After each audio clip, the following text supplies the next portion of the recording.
Hello students, today we shall study the northern plain.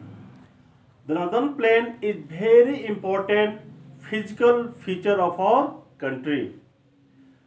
The northern plain is the part of the country that is also known as the granary of our India.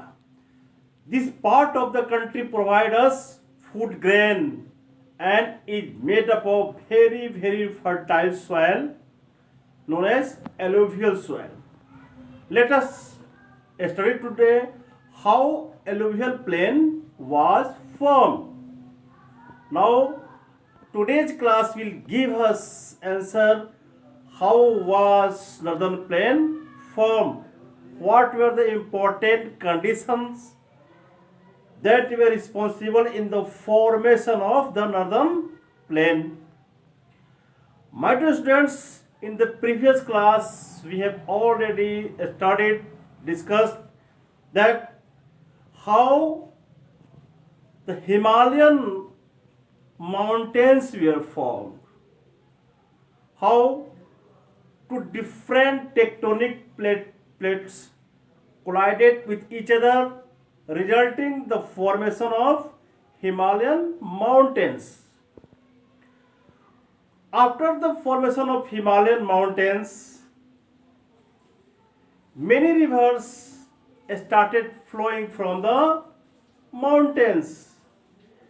When Himalayan mountains got appropriate height, there was glaciation, its peak covered with ice and snow.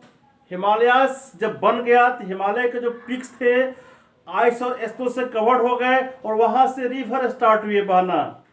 Himalaya के peak से river बनने लगी और वहां से जो river आई, ये जो पार्ट है ये जो माउंटेन जो रीजन है, माउंटेन बनने के बाद माउंटेन से रिवर आने लगी और माउंटेन बनने के बाद ध्यान रखिए, माउंटेन बनने के बाद माउंटेन के साउथ में ये जो पार्ट था यह अभी भी सैलो सी था।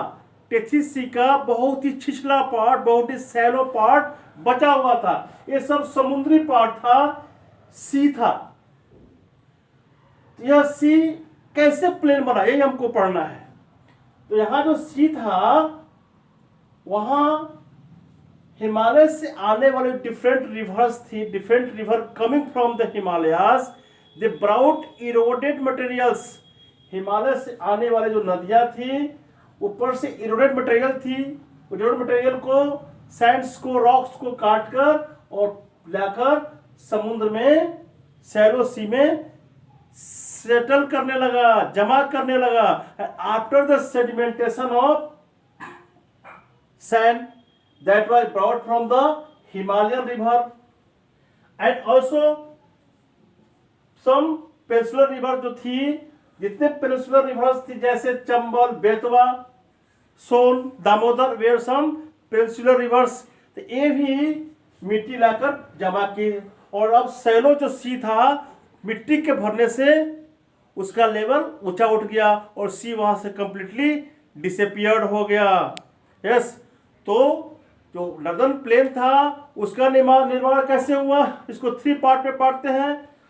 इसका जो वेस्टर्न पार्ट था वो इंडस, और इंडस के जो ट्रिब्यूटरीज थे, ट्रिब्यूटरीज किसे कहते हैं, when a small river meet to big river they are called tributaries.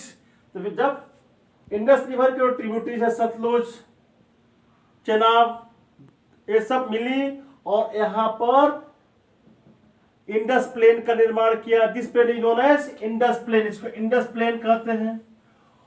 और Ganga and its tributaries, Ganga और उसकी जो ट्रिब्यूटरीज थी, गंगा के जितनी ट्रिब्यूटरीज जैसे Gandak, Ghaghara, Kosi are some important, Jamuna are some important tributaries of Ganga. They also brought eroded material from the mountain and from the south they brought eroded materials and deposited in the shallow sea, and Gangetic plain was formed.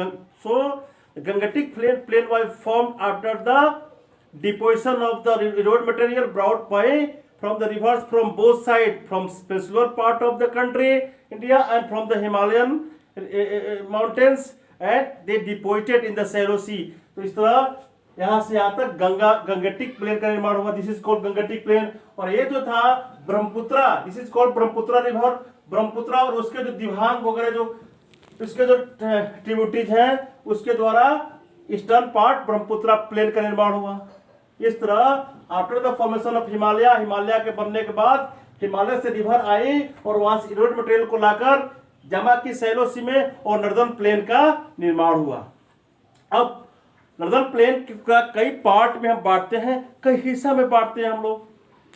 सबसे पहले कुछ इसमें technical term है, जैसे यह जो part है 5 river के द्वारा लाए गए मिट्टी से बना हुआ है, इसलिए इसको this is known as Punjab. पंज मीन्स 5, आब मीन्स वाटर, मतलब the territory the region made by the soil brought by 5 rivers. These 5 rivers are Chenab, Sutlej, Ravi, Indus and Jhelum. ये सब लाई और जमा की यहाँ पर यह Ganga and its tributaries brought. तो doab are the place that is made by served by 2 rivers and Punjab by 5 rivers।